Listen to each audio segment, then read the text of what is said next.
Hello বন্ধুরা, আসসালামু আলাইকুম। উত্তরবঙ্গ রান্নাঘর থেকে স্বাগতম। আশা করি আপনারা খুব ভালো আছেন। আমি একটু অসুস্থতার কারণে নিয়মিত ভিডিও দিতে পারিনি, এখন থেকে দেওয়ার চেষ্টা করব ইনশাল্লাহ।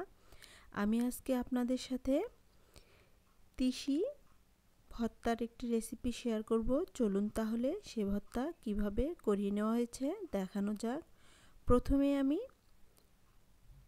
1 কাপ পরিমাণ তিসি নিয়েছি। দেখুন বন্ধুরা, তিসিগুলো এখন আমি এই তিসিগুলোকে ফ্রাই প্যানে ভেজে নিব।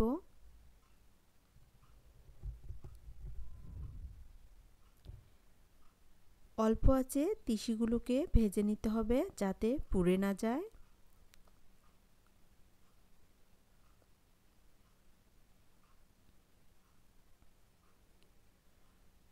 দেখুন বন্ধুরা, আমার ভাজা প্রায় হয়ে গিয়েছে। এখন আমি চুলা থেকে নামিয়ে নিব।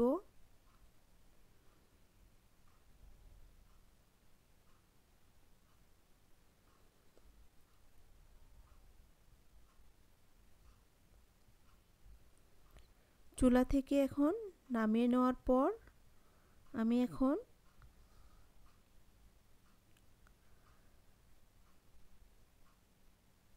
রসুন কুচি, পেঁয়াজ কুচি, মরিচ এগুলো ভেজে নিব।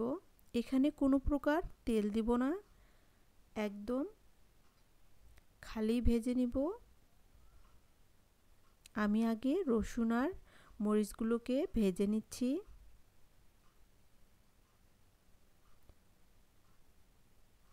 এখন দিয়ে দিচ্ছি 3টা শুকনা মরিচ আর 1 কাপ পরিমাণ পেঁয়াজ কুচি।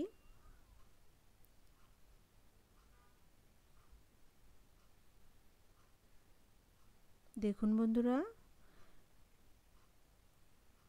ভাজা প্রায় হয়ে গিয়েছে। খুব বেশি ভাজা যাবে না, একদম হালকা করে ভেজে নিতে হবে।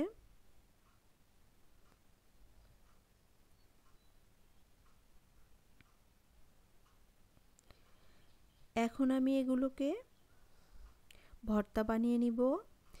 এর জন্য একটি ব্লেন্ডার নিয়েছি। আমি তিসিগুলোকে ব্লেন্ডারে দিয়ে দিচ্ছি। আগে আমি তিসিগুলোকে গুঁড়ো করে নিব। দেখুন বন্ধুরা, আমি ব্লেন্ডারে আগে তিসিগুলোকে গুঁড়ো করে নিচ্ছি।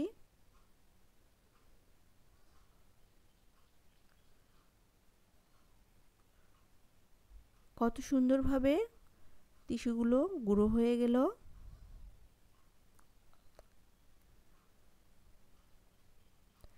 এখন আমি আগে থেকে যে পেঁয়াজ মরিচগুলো ভেজে রেখেছিলাম ওই পেঁয়াজ মরিচগুলো দিয়ে দিব।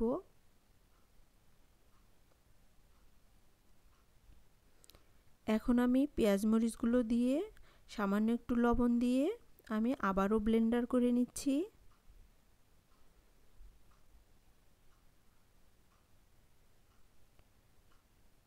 দেখুন বন্ধুরা, একদম সুন্দরভাবে ব্লেন্ডার হয়ে গিয়েছে।